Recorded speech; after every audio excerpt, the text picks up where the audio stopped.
네, 안녕하세요. 김원장 인사이트입니다. 오늘은 이제 내년 증시가 크게 상승하는 이유에 대해서 얘기를 한번 나눠보려고 합니다. 여러 가지 관련 뉴스를 좀 살펴보고 그걸 근거로 내년에 증시가 크게 상승할 수밖에 없는 그런 이유에 대해서 얘기를 한번 나눠볼게요. 지난 12월 23일 금요일 뉴욕 증시는 다우지수를 약간 소폭 하락했던 것 같고요. 나머지 나스닥하고 S&P 500은 상승을 했어요. 상승하면서 마감을 했고, 크리스마스 연휴로 인해서 증시가 좀 한산한 그런 장이었던 것 같습니다. BC 가격 지수가 이제 10월 2.9%에서 11월에는 2.6%로 예상보다 0.3% 하락하면서 증시는 뭐 내년 금리 인하 기대감이 더 커지면서 좋은 흐름 나왔던 것 같고요. 다우지수 뭐 소폭 내린 거는 그거는 뭐 아무것도 아니죠. 새로운 인플레이션 수치가 연준이 2024년에 금리 인하를 더 강하게 정당화하는 그런 근거를 만들어 주는데, 연준이 가장 선호하는 게 이제 그 식품과 에너지를 제외한 코어 핵심 소비자 신뢰 지수인 PCE 지수, 코어 PCE 지수가 예상보다 더 낮게 나왔어요.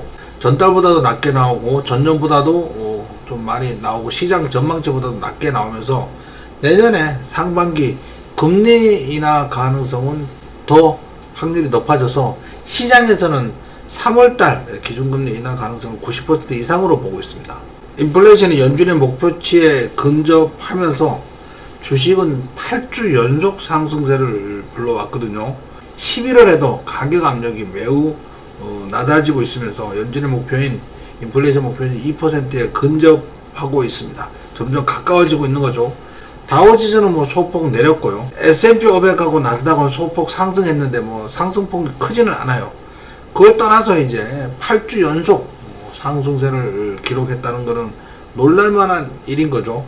이런 거에 대해서 이제 기본적인 메커니즘을 이해하면 그닥 어렵지 않습니다. 그닥 어렵지 않아요. 내년에 연착륙이 예상되면 금리를 인하할 수 있게 되고, 금리를 인하할 수 있는 근거를 제시하게 되고, 금리를 인하하게 되면 그 매그니피센트 있죠? 애플, 아마존, 마이크로소프트, 메타, 엔비디아, 테슬라 뭐 이런 기업들이 금융 레버리지를 많이 사용하잖아요. 돈을 빌려서 테슬라가 공장을 짓고, 그 엔비디아도 기술 개발을 하고, 아마존이나 그 마이크로소프트도 챗GPT, 대화형 인공지능 이런 거에 강력한 투자를 하는 거잖아요.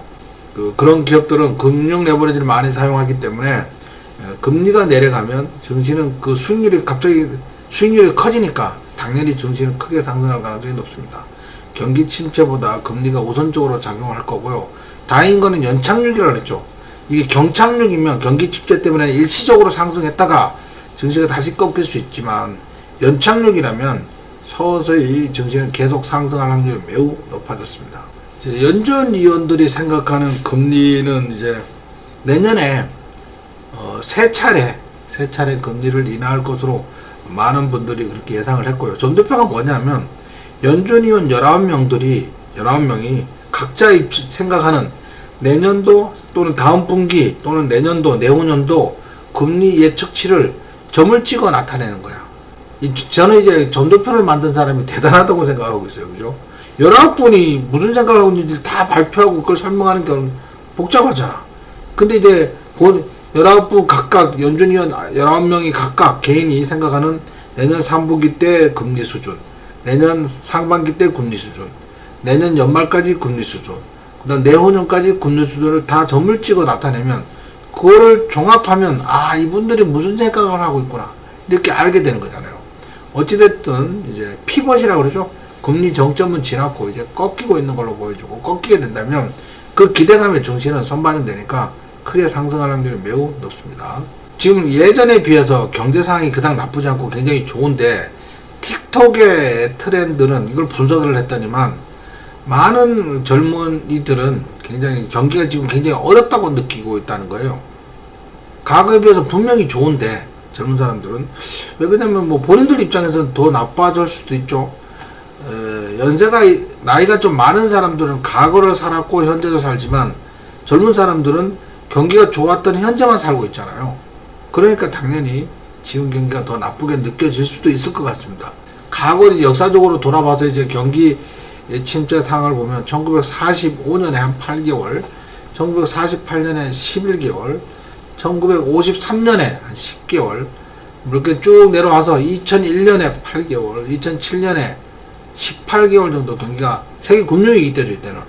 2020년에 2월에서 4월까지 금리가 좀 코로나로 막 급락하면서 셧다운 하면서 그때 잠시 일시적으로 나빴고, 그 외에 경기 침체 상황이 아니고 경기는 계속 좋아지고 상승했다는 거예요. 그런데도 불구하고 젊은 사람들은 경기가 매우 나쁘게 느끼고 있다, 뭐 이런 거죠. 그건 이제 과거 살아본 경험이 없으니까 그렇게 느끼는 거고, 저만 해도 제가 아주 어릴 때 첩첩 산골에서 살았거든요.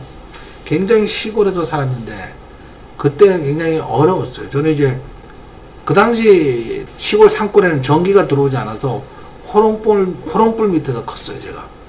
그때는 밤만 되면 깜깜했어요, 다 그냥. 호롱불 켜거나, 그것도 기름 아낀다고 호롱불 일찍 꺼. 뭐 그랬던 기억이 납니다.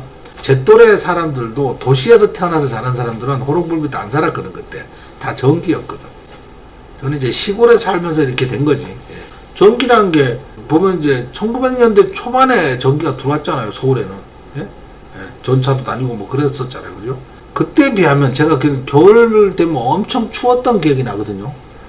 굉장히 추웠었는데, 지금 뭐, 겨울에는 덥고, 여름에는 추워요. 지금 시대가 그런 시대야. 근데 우리 어릴 때 기억은 굉장히 추웠어요. 여름에는 무척 더웠는데, 겨울은 무척 추웠는데, 여름은 괜찮아. 왜? 더우면 그냥 강물에 뛰거나 개울물에 뛰어들면 되니까. 그 다음에 찬물 이렇게 덮어쓰면서, 우리 뭐 그렇게 하면 더위는 뭐 금방 시원해지는데, 추운 거는 이게 해결이 안 되더라고. 그 당시엔 집도 추웠어요. 저녁이 돼야지 이제 아궁이에 불을 떼고, 그래서 아랫목만 좀 따뜻하고 뭐 이렇게 해서, 그 다음에 그 당시에는 또 문풍지였잖아요. 그래서 굉장히 겨울에 무척 추웠던 그런 기억이 있어서, 요즘은 뭐 저는 뭐 춥다고 느껴지지도 않아요. 오페크가 시장 점유를 위해서 막 감산을 한다 그러고 막 그럴 때, 미국 원유 수출이 사상 최대치를 기록하고 있다고 합니다. 미국은 셰일가스가 딱 만들어지고부터 2010년 전후, 2008년, 2007년 이때 셰일가스가 생산되면서 세계 1위 산유국이 됐어요. 미국은 그러니까 그동안에 수출을 하지 않고 수입만 했었는데, 미국 원유가 너무 많아서 수출을 하고 있는 그런 게 있고요. 지금 유가가 고금리를 굉장히 오랫동안 유지하고 있잖아요. 러시아의 우크라이나 침공으로 인해서 배럴당 130달러까지 갔다가, 그 배럴당 70달러 이상, 80달러 이상에서 계속 유지되고 있어서 고유가 시대가 이어지고 있으니까, 시행가스 업체들이 연일 유정을 파서 생산을 하는 거지. 비싸니까. 기본 유가가, 셰일가스는 그 모래층을 파이프를 박아서 물을 집어 뿜어내고 공간을 만들고, 거기에 기름이 고이면 그걸 뽑아 올리는 수압 파쇄법으로 셰일가스를 채굴을 하면, 그거는 이제 그 생산 단가가 지금 기준은 아니고 한 2010년 기준으로 배럴당 38달러. 거기다가 이제 마진을 얹으면 40달러에서 42달러 정도, 40에서 42달러 정도가 손익 분기점이라고 했고요. 중동의 그 두바이유 있죠? 거기는 모래사장에 파이프 꽂으면 기름이 나오잖아요. 그래서 거기서는 이제 유가가 생산 단가가 배럴당 18달러 이내인데, 근데 이제 중동 국가들은 대부분 산업시설 전혀 없잖아. 기름을 팔아도 온 국민이 먹고 살아야 돼. 그래서 그걸 이제 국가 재정을 충당한다 해서 재정유가라고 하는데, 재정유가로 정상적으로 돌아가려면 한 40달러 안팎이 돼야 된다고 합니다. 그 다음에 이제 브레인투유라고 해서 북해 해저 유전은 좀 채굴이 생각보다 더 어렵겠죠. 바닷속에 들어가서 거기서 또 한 1km, 2km씩 파이프를 박아야 되니까. 그래서 거기는 채굴 단가가 한 50달러 가까이 돼서, 유가는 50달러 아래는 40달러 아래로 내려가면 손익분기점 아래이기 때문에 생산을 멈춰요. 유가가 막 고유가가 되면 너도 나도 증산하게 되는 거잖아요, 증산. 셰일가스도 더 많이 뽑아내고 비싸니까. 그렇게 되면 유가가 다시 내려오는 거죠. 그래서 유가는 원래는 이제 한 45달러에서 한 60달러 사이로 오르내리는 게 정상적이에요. 그 이상에서는 하락할 확률이 높고, 그 밑에서는 상승할 확률이 높은 거지. 어쨌든 미국이 사상 최대 산유국으로 올라서면서 국제 유가는 이제 서서히 떨어질 겁니다. 2023년에 공매도 손실이 1780억 달러에 달했다고 합니다. 22조 뭐 이렇게 공매도로 굉장히 큰 손실을 본 것 같습니다. 테슬라 공매도 친 세력이 가장 돈을 많이 잃었다고 합니다. 15조 6천억. 테슬라에 대해서는 과거에도 그랬지만 얘는 안 된다 이런 분위기가 많아. 얘는 이러이런 문제 때문에 안 된다. 내연기관차량 전기차를 만들면 테슬라는 안 된다. 테슬라는 뭐 사이버 트럭을 만들어도 안 된다. 유가가 그런 여러 가지 이유 때문에 이제 테슬라에 대해서 공매도를 치는 세력들이 많았는데 파산도 많이 했죠. 그 다음에 엔비디아가 올해 갑자기 치고 나와서 이제 막판에 많이 급등하면서 공매도를 쳤겠지만 거품 논란도 있었고 닷컴 버블과 같다 뭐 이런 얘기도 있었고 그런데도 불구하고 실적이 견조하니까 어때요? 매일 상승하고 있잖아요, 그죠? 엔비디아에 공매도 친 세력이 이제 14조 원 정도 저게 손실을 봤다고 합니다. 그 다음에 테슬라 공매도 친 세력은 한 15.6조 원 정도 손실을 많이 봤다고 합니다. 작년에 증시가 굉장히 연일 기준금리 올리면서 하락하고 있을 때 저는 여러 유튜브 채널도 있잖아요. 유튜브 채널 여러 군데 많이 갔어요. 김작가TV, 815 모니터, 달란드 투자, 옹달 책방, 부자 채널, 머니맵 이런 데 여러 유튜브 채널 나갔는데 그 당시에 제가 작년에 나가서 그런 얘기 했어요. 2023년은 상승장이다. 근데 전 세계 월가의 CEO들도 2023년 1분기는 S&P 500이 20% 조정받을 거라 그랬는데 아니다. 내년에는 상승할 거다 했는데 원래 상승을 했죠. 테슬라, 엔비디아 바닥을 기울 때 지금 사야 된다고 얘기했는데 굉장히 많이 올랐습니다. 엔비디아 한 250% 올랐고 테슬라도 한 100% 이상 올랐어요.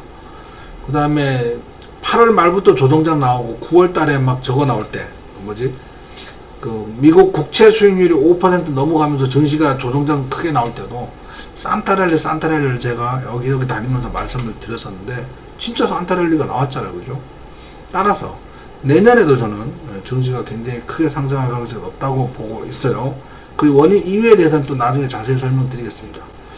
국제 유가가 갤런당 3달러 아래로 떨어질 것으로 예상하고 있다고 합니다. 아까 봤죠? 국제 유가가 많이 떨어지고 미국에서 증산하고 사상 최고 수출하고 그러니까 휘발유 가격이 지금 이거 우리 리터로 계산하면 900원쯤 돼요. 갤런이니까 이게 1갤런이 3.785412리터랍니다. 요걸 가지고 제가 계산을 해봤더니만 1갤런에 3.19달러면 우리나라 돈으로 계산하면 리터당 900원쯤 됩니다. 우리나라보다는 휘발유 가격이 절반 가격이네요. 근데 이제 미국은 땅이 워낙 넓어서 차 없으면 이동할 수 없고 이렇게 유가가 기름 사용량이 운전량이 우리나라보다 훨씬 크고 넓겠죠.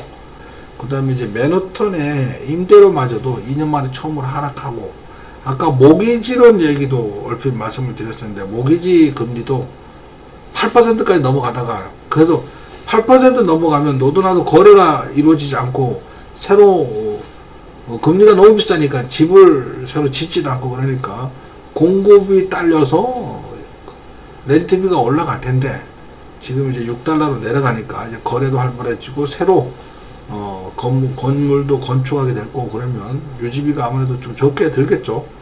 자, 여기까지 해서 2024년 증시가 상승하는 예에서 요약해서 정리를 하자면 최근 지표들이 이제 내년 경기 연착륙에 대한 기대감이 커지고 있죠. 예를 들면 최근 지표들이 좀 둔화된 걸로 나오고 그러면서 그런데도 불구하고 다른 여러 가지 것들 때문에 경기가 연착륙 기대감이 커지고 있다. 인플레이션 압력이 낮아지면서 내년 3월에 기준금리 인하 가능성이 90% 이상으로 전망하고 있어요. 이게 이렇게 높아지면 매그니피센트, 세븐 그런 기업들이 금융 레버리지를 많이 사용하는데 이 기업들의 수익이 좋아질 걸로 예상되니까 증시가 굉장히 많이 상승할 것으로 예상됩니다. 셋째는 인플레이션에 크게 영향을 미치는 주거비와 연료비가 최근 크게 하락을 했는데 모기지 금리가 이제 6%로 하락했고 휘발유 가격이 갤런당 3달러 아래 떨어질 것으로 예상되죠. 조금 전에 뉴스 보여드렸죠. 그러니까 이건 역시 인플레이션 하방 압력입니다. 그 다음에 내년에 금리 3차례 인하가 거의 확실시 되고 있고요. 상황에 따라서 4차례 인하될 가능성도 있습니다. 저는 개인적으로는 3차례 인하가 좋다고 생각해요. 너무 많이 인하되면 그 다음에 인하될 거리가 없으니까 서서히 내리는 게 맞다고 생각을 하고 있습니다. 그래서 내년에 세 차례 인하가 거의 확실되면 그러면 증시는 굉장히 많이 오를 겁니다. 자, 다섯째, 역사가 그린 말을 해. 이렇게 표현을 해놨는데, 자, 보세요. 세계 금융위기 때, 서브프라임 모기지 때문에 버냉키가 헬리콥터 머니를 돈을 뿌리고 난리를 치면서 증시는 많이 내렸는데, 2009년 3월 달을 저점으로 S&P 500은 6배 이상 올랐고요. 나스닥은 지수가 9배 이상 올랐어요. 지수가 9배 올랐다니까? 말 돼요? 그 당시에 2009년에 그 당시에 미국 기준금리는 4.5% 이상이었어요. 걔가 제로금리까지 떨어졌단 말이야. 지금 금리는 5.25에서 5% 사이, 5.5% 사이잖아. 얘가 제로금리 떨어질 때까지 앞으로 장기간 증시는 굉장히 상승장을 가져올 확률이 높습니다. 왜 그러냐면 그 세계 금융위기 때 버냉키의 헬리콥터 머니보다 이번 코로나19 때 뿌린 유동성이 훨씬 더 커. 이것들을 정신을 소화를 해야 돼. 그러니까 많은 사람들이 지금 반신반의하고 있는데 우리는 아니죠. 우리는 이제 공격적으로 미국 주식을 먼저 하고 나머지 한 절반은 국내 주식을 공격적으로 매수를 하고 있습니다. 두려워할 장은 아니죠. 지금은. 제가 이런 말 했어요. 옛날 정우성이하고 중국 배우 고원원이 나오는 그 영화 호우 시절이라는 영화가 있었는데 그걸 본다도 제가 호주 시절이다. 주식하기 좋을 때다. 지금 망설이면 안 된다. 그렇게 생각하고 있습니다. 자, 크리스마스 날인데 다들 메리 크리스마스 하시고요. 또 오랜만에 눈이 와서 이제 화이트 크리스마스라고 하잖아요. 그죠? 어찌됐든 많은 사람들이 이제 축복받은 화이트 크리스마스라고 하니까 다들 남은 연휴 잘 쉬시고 연말 12월 31일도 얼마 안 남았으니까 한 주 동안 마무리 좀 잘 하시고 내년에 화이팅 하시기 바랍니다. 자, 메리 크리스마스.